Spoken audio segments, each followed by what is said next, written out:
Ya itu dia si Rika. Nggak bisa dipungkiri tempat ini benar-benar apa ya, pas banget dengan kisahnya.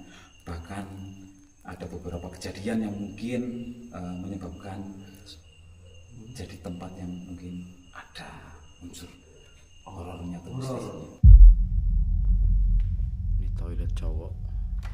Kisah-kisah ini merupakan cerita dan pengalaman yang diklaim oleh sebagian pegawai maupun petugas dan warga sekitar. Kebenarannya tentu tidak dapat dipastikan ya, dan setiap orang bisa memiliki pengalaman yang berbeda. Nah, malam ini HM Adventure akan mencoba menelusuri sisi lain di Karanganyar Coffee Plantage.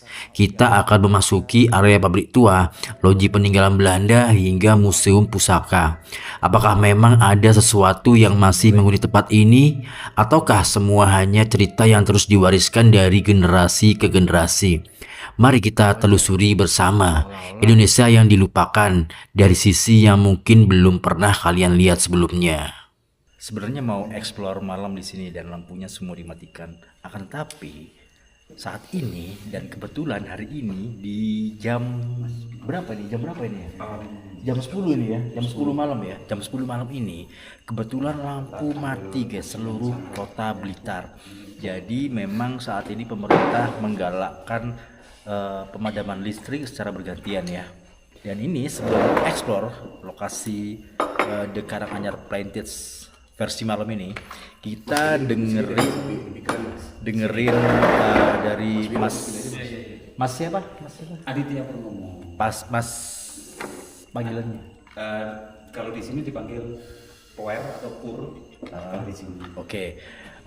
Kita dengerin dulu cerita mistis dari Mas Pur di sini ya. Jadi Mas Pur ini memang sudah bekerja di sini selama 4 tahun ya Mas. Lebih selama 7 tahun dari 7 tahun. 2019. Iya. Tapi saya lahir di sini, jadi tahu mungkin dulu sebelum jadi wisata seperti apa, dengan kisah-kisahnya saya tahu. Oke, semuanya tahu ya. Oke, jadi Mas Pur ini memang orang kepercayaan dari pemilik dari lahan ini ya di sini Bisa ya. dibilang dalam beberapa bidang atau bagian, ya saya dapat kepercayaan di situ. Di situ dan khususnya memang di bagian hal-hal yang berkaitan dengan supranatural ya teman-teman. Oke, kita simak cerita dari beliau dulu guys. Mungkin untuk pertama kita mau membahas masalah tentang tempat ini. Jadi ada dua versi juga. Maksudnya bukan dua versi sih, ada dua masa. Di masa untuk perkebunannya sama wisatanya sendiri. Jadi karena ini saling berkaitan gitu. Jadi untuk yang pertama untuk perkebunannya sendiri itu dibangun tahun 1874 di era kolonial Belanda. Jadi untuk pembangunan perkebunannya dimulai di tahun itu di era kolonial Belanda. Jadi nah sampai pada tahun 2014 ada gagasan dari Mas Wima, kita nyebutnya Mas Wima Bramantia. Beliau putra dari Bapak Edi Nugroho, mantan Bupati Blitar, Bupati ke-25 bisa disebut seperti itu. Nah, ada gagasan untuk menjadikan sebagai tempat wisata karena menurut beliau tempat ini punya nilai historikal yang cukup tinggi tentang kolonial dan kita bisa menyandingkan dengan apa yang ada di sini dari era kolonial semacam tentang kopi. Nah, ini bisa kita padukan. Jadi kita menjadikan tempat wisata heritage dengan nilai historikal tinggi tentang kolonial dan tidak menghilangkan kopinya. Nah, ini kita bisa berdampingan. Akhirnya di tahun 2014 dimulai pembangunan untuk wisatanya. Jadi seperti itu. Nah, tapi dari semua itu pasti ada perjalanan yang mungkin ada banyak kisah atau story yang tertuang di selama ada keinginan untuk menjadikan tempat wisata. Contoh kecilnya mungkin ya bisa dibilang saya yang lahir di sini di tahun 83 saya lahir di sini. Sampai SMP saya masih di sini, jadi saya tahu banyak bagaimana atau apa yang terjadi di perkebunan kopi sini, yang pada akhirnya Setelah lulus SMP saya ke Surabaya sampai tahun 2019 saya balik ke sini lagi. Di sini sudah menjadi tempat wisata. Tapi dari semua itu ada yang tidak berubah. Apa tuh? Jadi gini, kita tidak bisa memungkiri bahwa ya, untuk ada beberapa hal mistis yang mungkin tidak pernah berubah dari zaman dulu sampai sekarang pun tidak ada perubahan, pasti ada. Karena nggak bisa dipungkiri tempat ini benar-benar pas banget dengan kisahnya. Bahkan ada beberapa kejadian yang mungkin menyebabkan jadi tempat yang mungkin ada unsur horornya atau mistisnya. Jadi bisa dimulai dari ketika waktu saya kecil, banyak hal-hal yang berbau mistis yang terjadi di sini, terutama di area mungkin yang bisa pertama saya sebutkan di area pabrik. Saya punya pengalaman di setiap menjelang maghrib. Nah, kebetulan rumah yang saya itu ada di samping pabrik, di timur lapangan, jadi pas berhadapan dengan pabrik. Jadi saya sering mendapatkan hal-hal yang mungkin berbau sedikit horor bagi saya waktu itu. Jadi seperti itu. Jadi pada suatu saat saya pernah ketika pulang dari main bola gitu, nah sampai di depan rumah saya mengalami kejadian hampir sekitar 7 kali. Nah yang saya lihat selalu sama. Setiap menghadapi maghrib atau menjelang maghrib itu selalu ada satu sosok yang keluar dari gerbang pabrik. Dia hanya memakai celana hitam di bawah lutut, celana kompor gitu. Nah, tapi tanpa baju. Sosoknya yang terlihat itu sosok laki-laki dengan jenggot yang agak panjang, tapi tanpa baju, cuma celana aja. Dia hanya keluar dari gerbang pabrik dan jalan menuju ke arah kandang kuda. Nah, tapi satu kedipan mata saya saja, dia sudah tidak ada. Dan itu hampir 7 kali saya melihat kejadian seperti itu. Itu yang ada di pabrik aja. Nah, yang selainnya yang ada di pabrik, di satu ketika juga saya pulang di sekitar jam 12 malam. Lebih tepatnya di jam 12 malam pas saya nyampe di depan rumah. Saya mendengar suara ada orang yang lagi beraktivitas menggoreng kopi. Nah, bisa dibilang di sini zaman dulu itu menggoreng kopinya bukan di wajan atau di kuali gitu, enggak, atau pakai mesin roasting, enggak, karena zaman dulu belum ada mesin roasting. Jadi menggorengnya itu di pabrik itu ada lantai di atas. Nah, lantainya itu pakai lantai besi yang ada lubang-lubang kecilnya. Nah, untuk panas apinya sendiri dari bawah.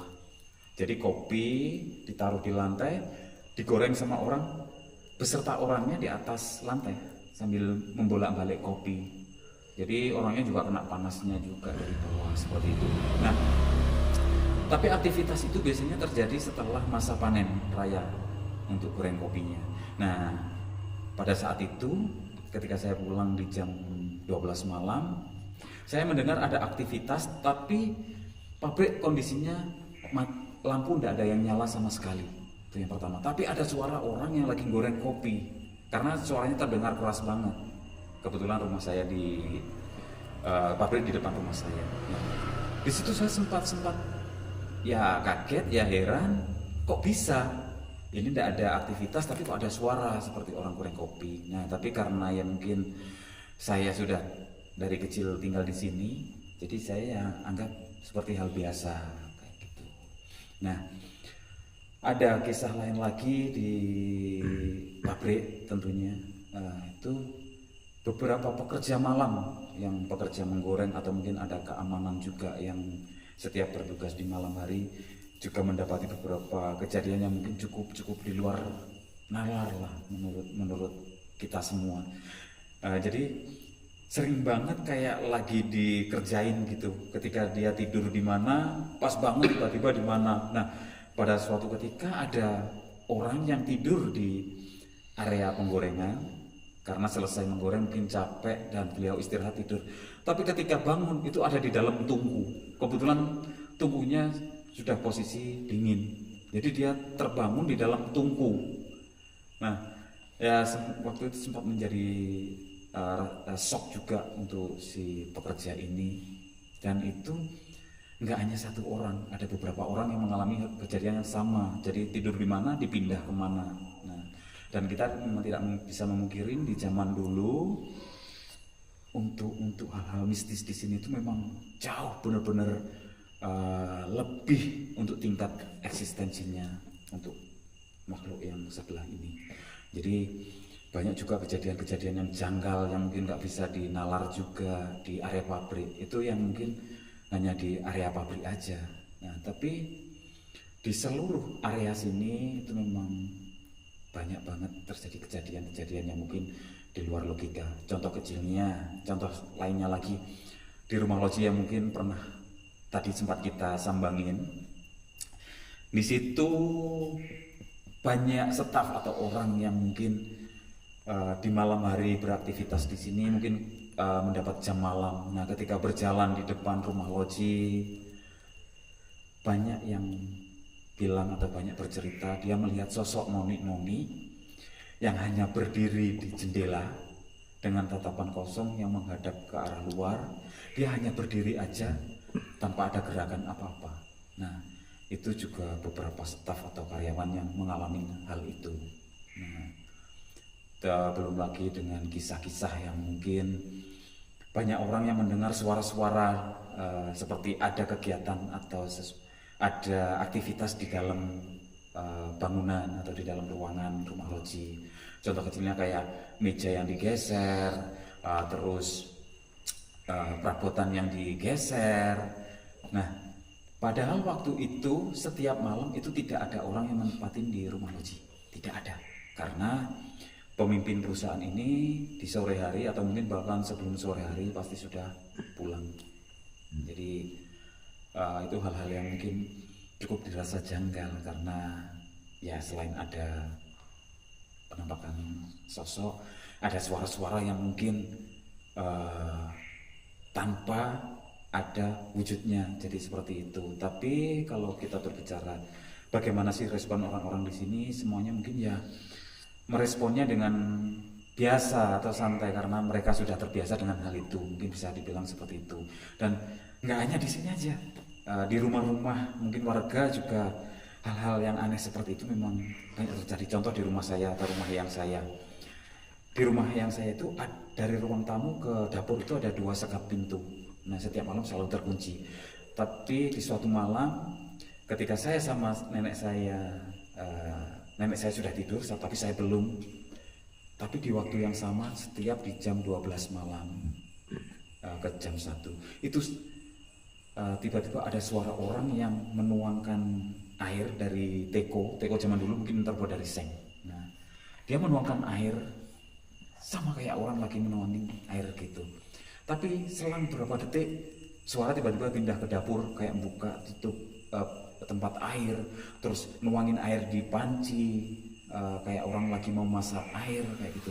Nah, di waktu itu saya penasaran, apakah ada orang beneran? Nah, saya coba keluar ke arah ruang tamu. Saya lihat pintu semua masih posisi terkunci kayak gitu. Jadi sempat heran juga, tapi ya ini terjadi. Jadi kayak gitu. Nah, tapi karena saya mungkin sudah tumbuh di sini atau hidup di sini, besar di sini, jadi saya seperti hal biasa. Nah, itu mungkin yang di rumah-rumah. Dulu waktu kecil saya tuh suka sama teman-teman itu pergi ke tengah kebun. Kalau tengah kebun mungkin kebunnya dulu seperti hutan kalau di sini, jadi lebih lebat untuk tanaman-tanamannya. Nah, saya sama teman-teman itu pergi ke kebun hanya untuk nangkep burung. Jadi kalau malam hari itu paling gampang untuk nangkep burung. Nah, mungkin banyak yang tahu akan hal itu. Nah, tapi di satu momen saya itu di tengah kebun lagi jalan sama teman-teman, kita bertiga, kalau nggak berlima waktu itu, saya agak sedikit lupa karena waktu itu masih kelas 2 SD. Saya melihat ada sosok perempuan yang menyerupai orang kampung sini aja sih. Nah, makanya saya memberanikan diri untuk menghampiri sambil saya panggil-panggil namanya dari belakang gitu. Jadi saya kayak lek arep nang ndi iki wis bengi lho, sampe nak turun kebon. Nah, seperti itu saya berbicaranya. Nah, tapi pas ketika saya ada di sampingnya sedikit ke belakang, mungkin 1 langkah di belakang, saya melihat ke arah kakinya. Nah, di situ saya sempat kaget dan shock dan tercengang juga. Ternyata si sosok perempuan ini dia nggak berjalan menapak di tanah, jadi kayak gitu, jadi dia kayak melayang gitu. Nah, di situ saya sempat kaget, saya sempat berhenti sebentar. Teman-teman lain yang lain pada tanya, ada apa? Ono apa? Nah, delokan sikile. Nah, itu dalam bahasa Blitar, delokan sikile atau lihatan kaki gitu. Nah, teman-teman semua ngeliatin ke kakinya. Nah, tapi ada 2 teman yang nggak bisa ngeliat. Jadi dari 5 orang ini hanya 3 yang bisa ngeliat, yang 2 enggak. Nah, kayak gitu. Nah, kita sempat berhenti dulu. Habis itu ya udah kayak berlalu begitu aja, kita cari jalan yang lain. Nah, kita tanpa ada rasa takut, ya udah kita lanjut lagi. Nah, di 1 hari yang lain kita menemukan kejadian serupa tapi dengan penampakan yang berbeda. Jadi yang untuk kedua ini kita mendengar seperti ada tentara yang lagi baris, tentara banyak banget gitu. Jadi suaranya itu suara langkah-langkah dari tentara yang lagi baris gitu. Nah, pas di momen itu kita hanya bertiga, tapi yang dilihatin juga hanya 2 orang, yang 1 teman nggak dilihatin. Yang kita lihat sama di situ ada tentara baris kayak tentara Jepang gitu. Jadi pakaiannya kayak tentara Jepang. Tapi yang bikin shock kita di situ waktu itu, mereka baris tapi tanpa kepala. Itu yang bikin kita sempat shock bersama dan kita sempat berhenti dulu. Stop dulu, tunggu jauh dulu kayak gitu. Tapi waktu itu kita memang tidak ada rasa yang takut banget gitu, enggak, hanya mungkin kaget gitu aja karena kita sudah terbiasa dengan hal seperti itu.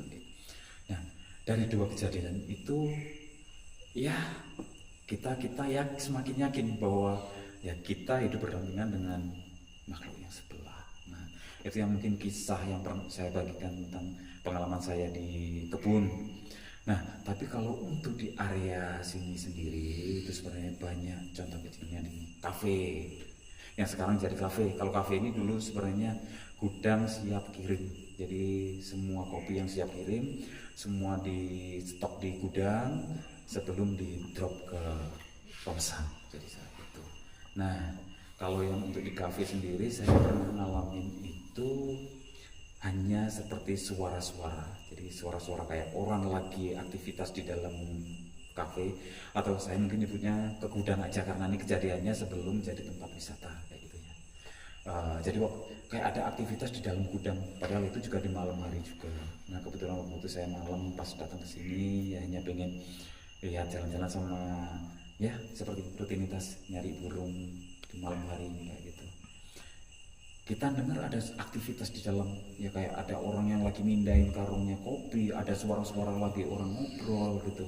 Nah, tapi pada kenyataannya ketika saya ketemu dengan keamanan, saya tanya apakah ada orang di dalam gudang gitu.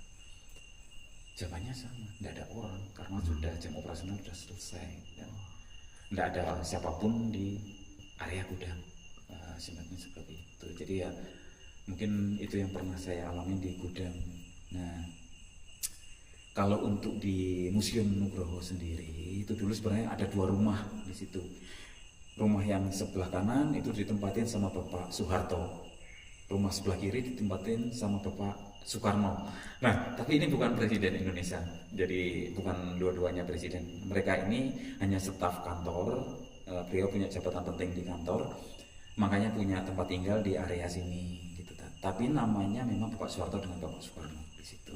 Nah, khusus di rumahnya Bapak Soeharto ini memang sering terjadi kejadian-kejadian mistis. Jadi pernah ada penampakan sosok perempuan dengan baju putih, rambut panjang seperti itu, dan itu sering banget memperlihatkan diri ke orang-orang yang mungkin pernah datang ke rumahnya Bapak Soeharto. Jadi banyak orang yang mungkin sudah melihat sosok itu, dan kita memang meyakini di belakang rumahnya Bapak Soeharto ini memang ada. Gitu. Oke, ini aku bertanya ya, di salah satu tempat yang memang dikenal banyak pusaka di sini, Iya. sebuah museum ya. Iya. Nah, museum ini kan memang banyak pusakanya. Iya. Dan katanya Mas Pur tadi, setelah kita wawancara tadi ya, kita keliling, Iya. itu ada beberapa pusaka yang memang kayak dikeramatkan ya. Iya. Ya, dikeramatkan, ditandai dengan pita berwarna merah dan berwarna hitam. Nah, ini bisa diindikasikan apa itu? Kalau yang berwarna merah itu berarti apa? Yang warna hitam berarti apa? Kalau sebenarnya untuk warna sendiri itu tidak ada perbedaan. Jadi semua sama, hanya sebagai penanda mana pusaka yang berisi sama pusaka yang tidak ada isinya. Jadi seperti itu. Jadi memang setiap pusaka ini punya energi ya, ada energi sendiri. Nah, yang kita kasih pita itu energinya cukup besar. Karena ada isinya isi dalam tanda kutip. Ada yang nganu Iya. itu teko itu kayak apa? Iya. goyang. Iya. Ya biasa, kalau hal-hal kayak itu di sini sudah biasa. Bahkan saya pernah malam datang ke sini. Nah, saya duduk di meja kerja saya yang ada komputernya, tapi saya dengar suara aktivitas di dalam museum itu beberapa kali. Sampai sini kedengaran suaranya. Kedengaran saya di meja situ. Jadi beberapa kali saya malam itu. Nah, dan kembali lagi ke masalah pusaka ini. Nah, pusaka kita memang ada beberapa yang ada isinya. Oke. Saya pernah mengalami beberapa kejadian yang mungkin ya sedikit di luar logika juga. Pernah suatu ketika saya memperbaiki instalasi listrik, itu di sore hari menjelang maghrib. Nah, saya coba tes untuk listrikan normal semua, tapi ketika saya colokkan atau saya nyalakan tidak mau menyala. Itu berulang sampai 3 kali, sampai akhirnya saya menyalakan rokok dan saya hanya bilang, tolong ojo ganggu dhisik, aku pengen dan marek masuk alis selak keburu maghrib. Cuman gitu tok, ngomong gitu tok. Begitu saya colokan ke listrik, tiba-tiba nyala. Nah, Itu sambil merokok ya. iya, sambil merokok. Jadi memang bahwa ini intensitas ini Iya. suka dengan hal asap ya, yang berasap-asap gitu ya. Iya. Karena memang suatu pertanda bahwa di situ apa ya, kayak hal-hal yang seperti itu kan memang butuh dikasih makan gitu kan. Iya. Ya, biasanya seperti bisa jadi rokok itu sebagai penggantinya. Iya, Biasanya kan dikasih bisa dupa seperti gitu ya. Dupa. Oke. Pak, untuk pusaka ya, Iya. koleksi Pak Heri di sini, apakah ada pusaka dari orang penting, Pak? Kalau dari orang penting pasti. Jadi kita kebetulan dipercaya memelihara peninggalan dari orang-orang penting di Indonesia. Ada 2 yang saya rasa cukup penting. Jadi satu, kita punya pusaka dari Bung Karno, presiden pertama kita. Nah, untuk kris ini sendiri dipercayakan oleh kakak beliau kepada Bapak Heri Nugroho untuk dirawat. Jadi seperti itu, dan disimpan di sini. Dan satunya lagi keris dari Jenderal Sudirman. Jadi itu cukup membanggakan buat kita. Kita punya salah satu koleksi dari jenderal besar di Indonesia, dan sampai sekarang kita rawat dan kita tempatkan di museum. Jadi seperti itu kalau untuk pusaka dari orang-orang penting.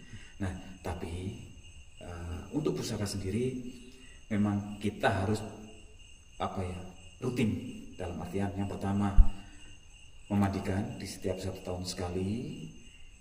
Yang kedua, kita selalu merawat di setiap minggunya atau di setiap 1 bulan sekali. Biasanya hari yang paling bagus di Jumat Legi atau malam Jumat Legi, di hari Kamisnya.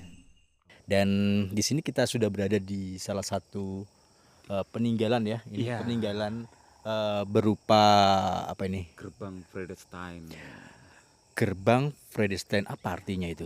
Vredestein ini dari bahasa Belanda yang artinya Taman Kedamaian. Taman Kedamaian. Iya. Jadi memang dulu di sini itu ada taman-taman yang begitu indah ya gitu ya. Iya, di Iya. zaman dulu. Dan kalau untuk sekarang memang seperti lapangan terbuka, karena kita alih fungsikan sebagai tempat mungkin semisal ada gathering besar. Oke. Tapi untuk keseluruhannya sendiri ini tetap menjadi Taman Kedamaian, karena siapapun yang ingin merasakan ketenangan atau bisa datang ke sini untuk merasakan rasa-rasa seperti di alam. Jadi untuk mencari ketenangan bisa di sini. Dan Bisa langsung kebetulan di sini. juga untuk di Vredestein sendiri ini kenapa kok nama ini tetap dipakai untuk Taman Vredestein? Kebetulan juga ada yang bersemayam di sini. Ya beliau adalah William Smith. Iya, jadi bersemayam ini artinya beliau ini sudah meninggal dunia ketika pada tahun 1892. 92 apa 90? 97. Iya, Oke, dan beliau ini kematiannya itu sangat misterius sekali ya. Iya, Masih karena- belum terdeteksi lah ya Iya, sampai dengan saat karena ini. ada 3 versi yang sampai sekarang menjadi cerita. Ya, oke. Mungkin bisa langsung ke kuburannya dulu, Iya, Mas. bisa. Oke. Bisa. Monggo. Alright. Ya, Kalau untuk makamnya sendiri ada di sebelah kiri. ada di sebelah kiri situ ya. Iya. Oke. Benar banget. Ah. Nah, itu dia makamnya. Jadi William Smith. Jadi beliau ini adik Dari J.J. Smith. dari J.J. Smith ya. Iya, J.J. Smith ini Heeh. pendiri atau yang pembuat Kebun Raya Bogor. Oke. Nah, kenapa kok ada William Smith di sini? Mungkin ada kaitannya dengan Kebun Rojo Blitar. Ah. Nah, jadi mungkin waktu itu ada proyek pembuatan Kebun Rojo Blitar. Iya. Nah, mungkin nama aslinya mungkin Kebun Raya Blitar mungkin karena orang-orang di sini bacanya Kebun Raja, jadi sekarang dikasih nama Kebun Rojo. Kayak gitu. Nah, William Smith sendiri datang ke perkebunan ini Iya. hanya untuk seperti bermain atau mengunjungin saja sebenarnya di Oke. sini. Nah, tapi waktu di sini beliau meninggal. Oke. Nah, untuk meninggalnya sendiri itu ada 3 versi yang mungkin sampai sekarang menjadi cerita. Yang pertama meninggal karena sakit sampai meninggal. Ada yang satu cerita yang mengatakan beliau dibunuh dengan ditembak kepalanya. Oke. Ada juga satu versi yang menyebutkan beliau bunuh diri. Nah, sampai sekarang kita memang masih belum tahu kebenarannya yang mana Iya, itu tahu. Oke. Dan untuk kematian William Smith sendiri ditulis atau diceritakan sama J.J. Smith di koran tua Ya. yang sekarang mungkin jadi clipping di cafe kita. Oh, ada anunya ya, ada apa namanya? Ada apa?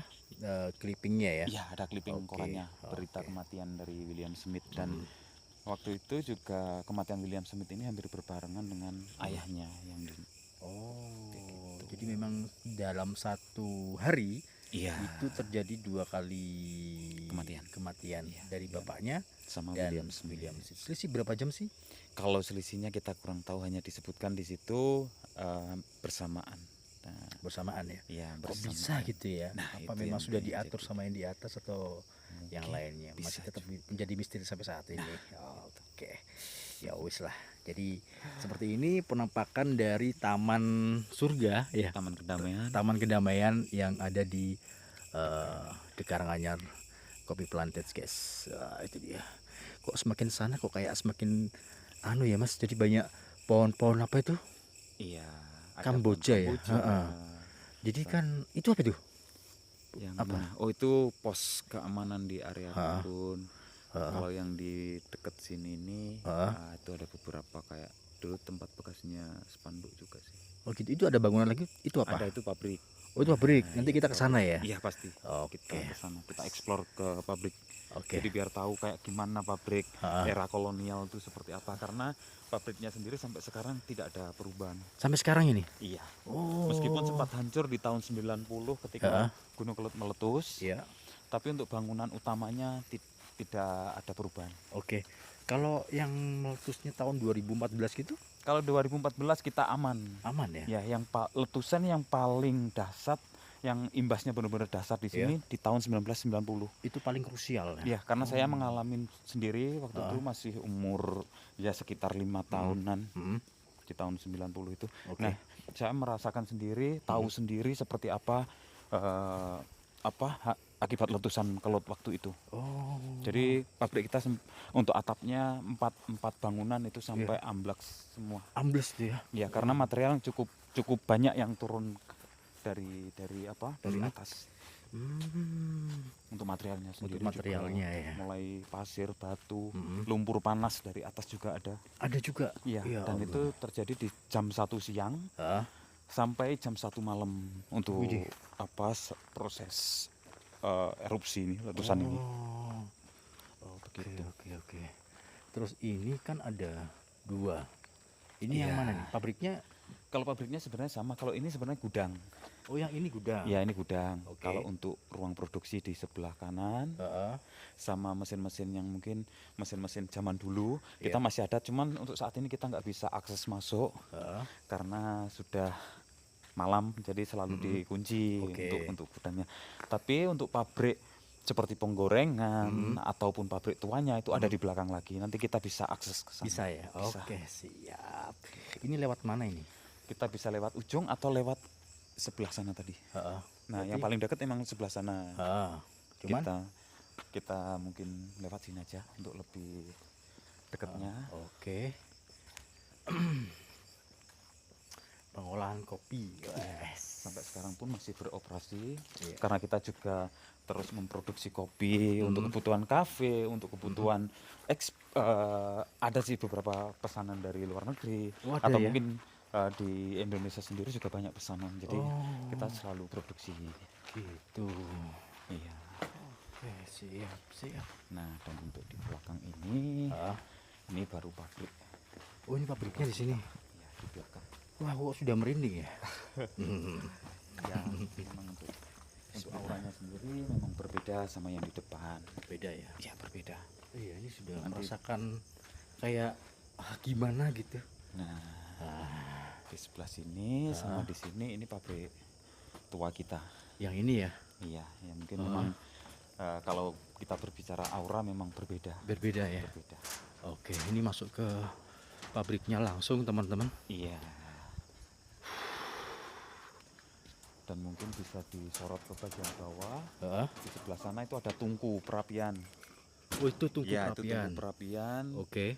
Sama di bawah kita ada lagi, sama di belakang ada 2 lagi di belakang bangunan ini. Nah, di zaman dulu. Assalamualaikum.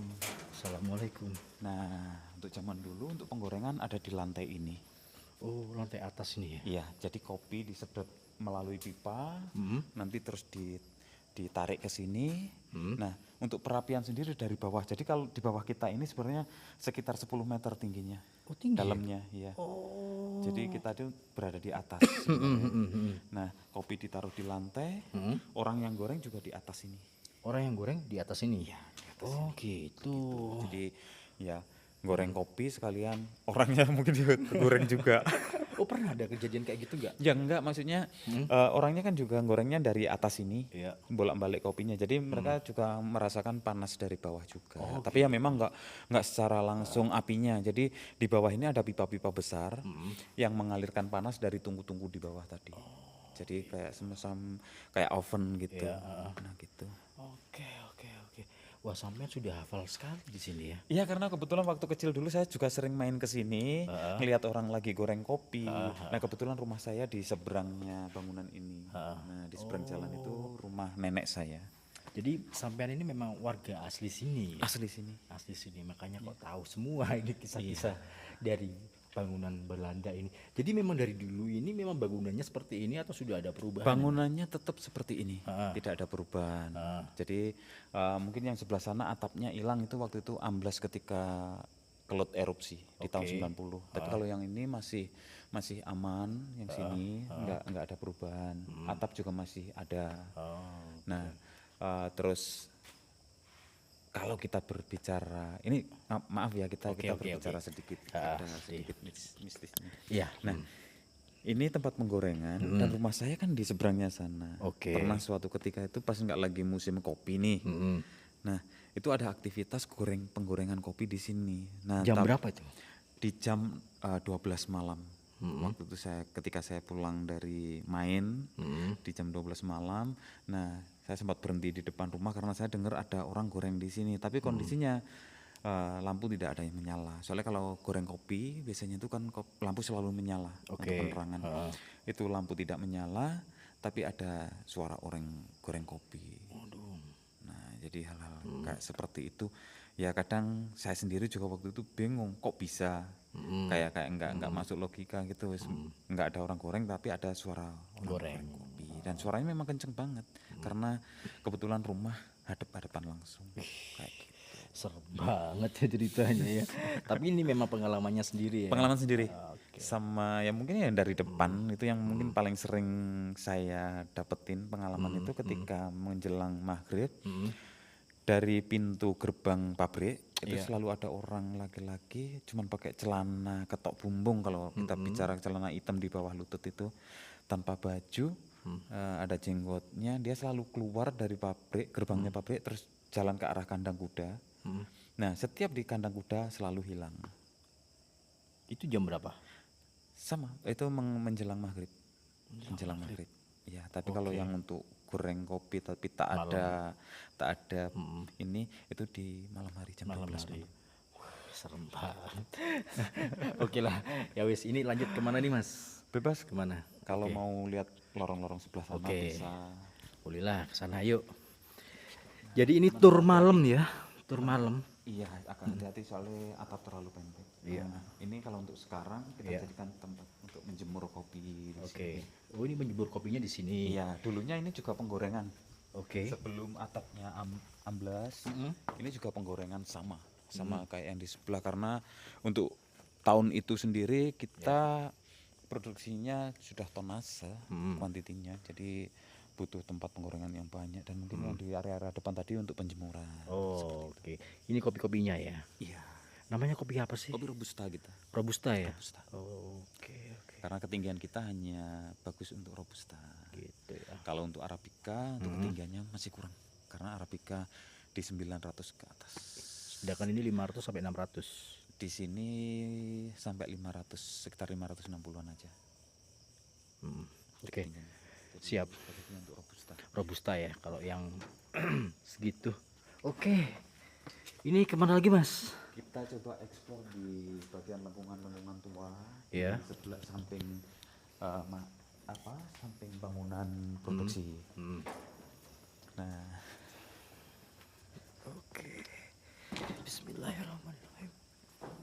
kalau untuk penggorengannya sendiri sebenarnya ada 4 tungku dan mungkin pernah ada kejadian juga ketika beberapa karyawan yang bertugas malam menggoreng kopi, mungkin karena sudah selesai menggoreng, lelah, istirahat, mereka tidur nih di area-area sini atau di mana. Nah, tapi pas bangun tiba-tiba ada yang di bagian depan sana, bahkan ada yang pernah di dalam tungku. Pindah. Iya, Pindah sendiri. iya. Jadi tidurnya di sini tiba-tiba bangun tapi sudah ada di dalam tungku. Waduh. Terus ada tiba-tiba yang bangun di area truk tua tadi, di situ juga pernah. Jadi kayak ada yang mindahin gitu. Dan itu nggak terjadi ke satu orang. Oh iya? Jadi sudah ada beberapa karyawan yang mengalami hal itu. Gitu. Ada nggak karyawan itu yang masih bertahan sampai sekarang di sini? Yang sampai sekarang masih bekerja. Iya. Sebenarnya ada. Contohnya kayak Pak Tris. Nah, Pak Tris yang di loket itu orang lama juga di era waktu itu juga.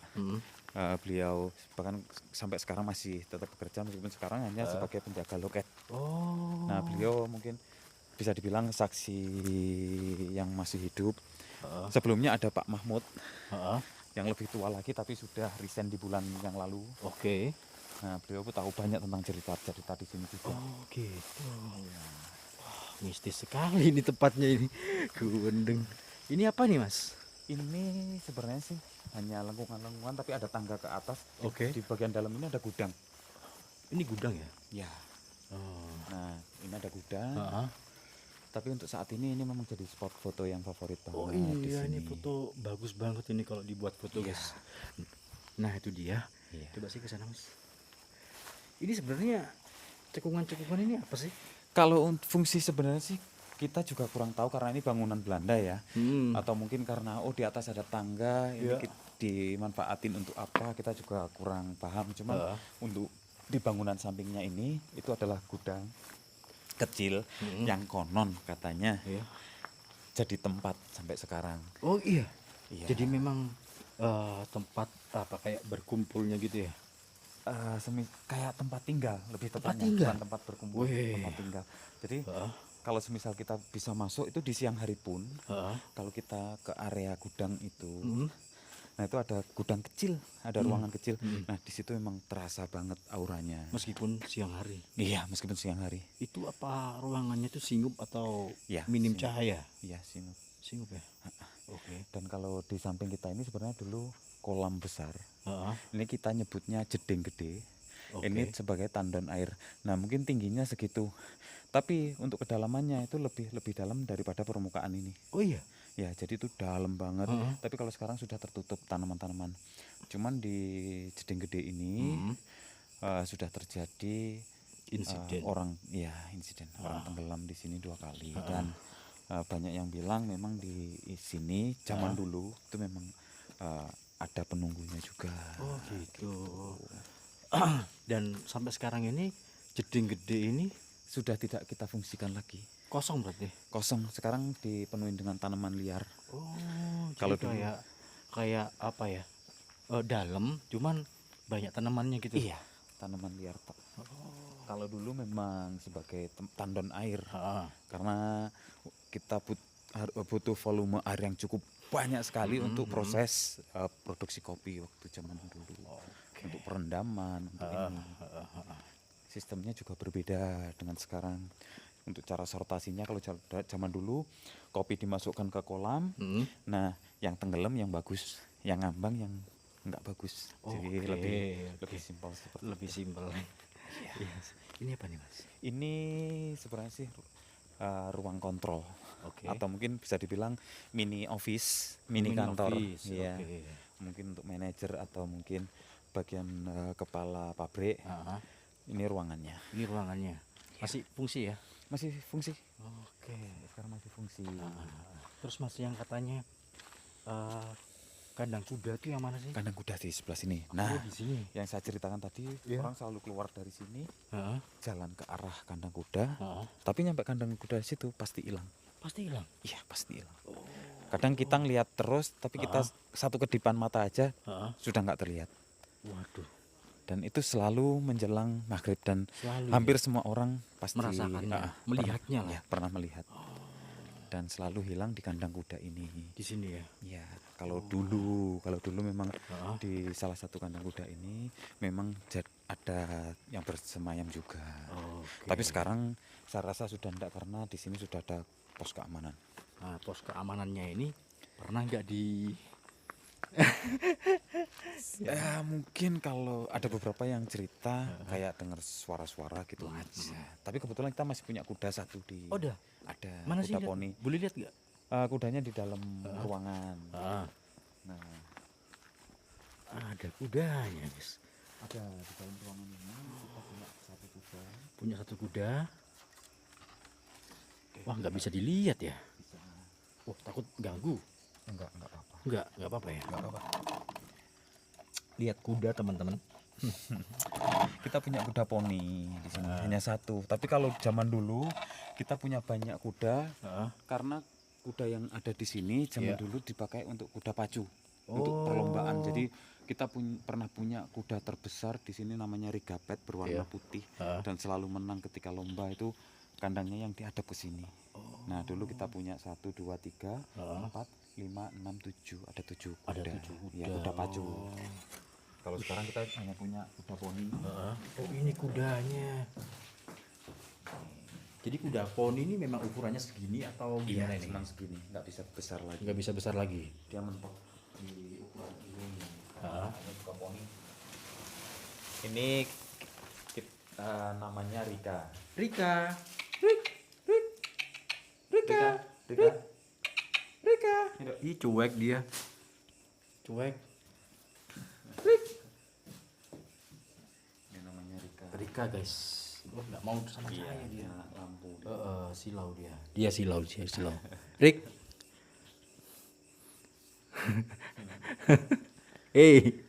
Ini cewek ya? Cewek. Nah, itu dia ya. Rik. Ya, ini tinggal ini aja kudanya. Tinggal ini aja. Oh. Kenapa nggak di kayak di apa ya, dibelikan satu pasangannya gitu. Ya karena untuk harga kuda sendiri juga cukup lumayan. Berapa sih Mas? Ya sekarang kan harga kuda bisa sampai puluhan juta, bahkan ada yang sampai ratusan juta. Oh ya? Iya. Oh. Jadi ya mungkin saat ini belum bisa untuk membelikan pasangan buat Rika. Maksudnya dikembangbiakan gitu. Iya. Dan kita mungkin selain kuda kita juga punya rusa. Oh, ada rusa? Ada Di mana? di belakang kantor kita. Oh, ada rusa juga ya? Ada, terakhir kemarin ada piton juga. Oke. Monyet kita juga punya. Monyet ada. Ada. Oh. Ini kemana nih Mas? Kita bebas, kita mau kemana, kita masih mungkin balik ke wisata, karena mungkin untuk pabrik sudah Iya, ini sudah. ya. Nah tinggal kita balik ke wisata. Tadi sudah ke museum juga ya. Tadi sore kan? Iya. Nanti mungkin aku nyoba lah. Lihat suasananya, mungkin kan ada perbedaan Iya. ketika sore sama malam. Betul. Betul sekali. Nah kalau di sini sendiri ini joglo. Ya, ini joglo. Ini kan ada gamelan-gamelan. Iya. Ini juga peninggalan juga nih. Kalau gamelannya ada beberapa yang dibawa sama Bapak Heri Nugroho. Jadi koleksinya Bapak Heri Nugroho. Di sini.